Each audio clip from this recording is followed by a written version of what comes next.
আসসালামু আলাইকুম, welcome back to my channel Rimi cooking 100।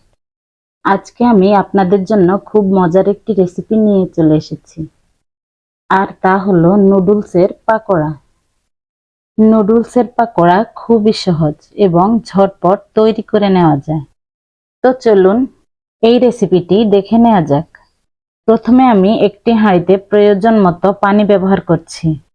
এই পানিটা ফুটে উঠলে আমি নুডলস দিয়ে দেব এর মধ্যে।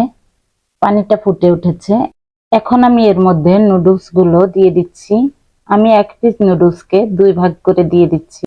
নুডলস গুলো এখানে বড় সাইজ করেই দিতে হবে।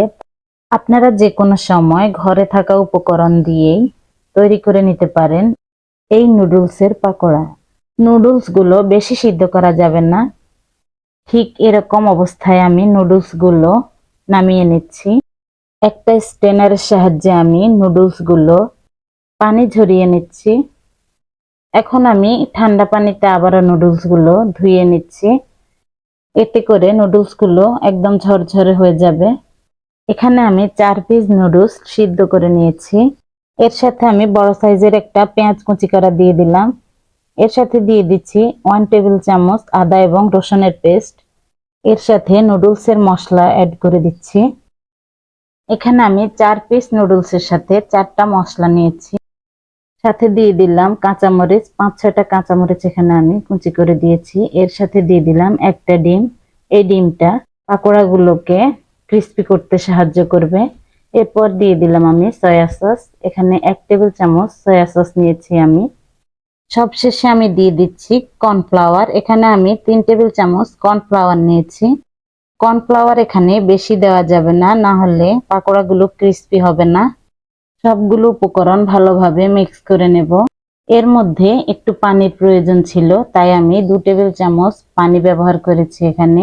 এতে করে পাকোড়া শেপগুলো খুব সুন্দরভাবে দেওয়া যাবে। এখানে সয়া সস এবং নুডলসের মশলা ছিল, তাই আমার বাড়তি লবণের প্রয়োজন হয়নি।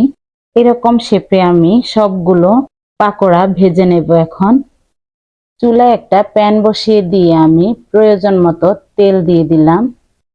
তেলগুলো ভালোভাবে গরম হয়ে গেলে আমি এখানে নুডলসের পাকোড়াগুলো দিয়ে দিচ্ছি। চুলার আঁচ এ পর্যায়ে মিডিয়ামে রেখে আমি সবগুলো পাকোড়া ভেজে নেব। বাড়িতে হঠাৎ কোনো গেস্ট আসলে বা বিকেলের চায়ের সাথে ঘরে থাকা উপকরণ দিয়ে এই পাকোড়াটি তৈরি করে নিতে পারবেন। আর বলে রাখি, আমার চ্যানেলে নতুন নতুন ভিডিও পেতে আমার চ্যানেলটি সাবস্ক্রাইব করে বেল বাটনটি অন করে রাখতে হবে এবং আমার ফেসবুক পেজটি ফলো করতে ভুলবেন না। আপনারা রেসিপিটি বাসায় ট্রাই করবেন এবং কমেন্ট বক্সে লিখে জানাবেন কেমন হলো রেসিপিটা। এই রেসিপিটি যদি ভালো লাগে এবং সহজ মনে হয় তাহলে অবশ্যই ফ্রেন্ডস এবং ফ্যামিলির সাথে শেয়ার করে নেবেন। পাকোড়াগুলোর কালার চেঞ্জ হয়ে গেছে, অন্য একটা কালার চলে এসেছে এর মধ্যে।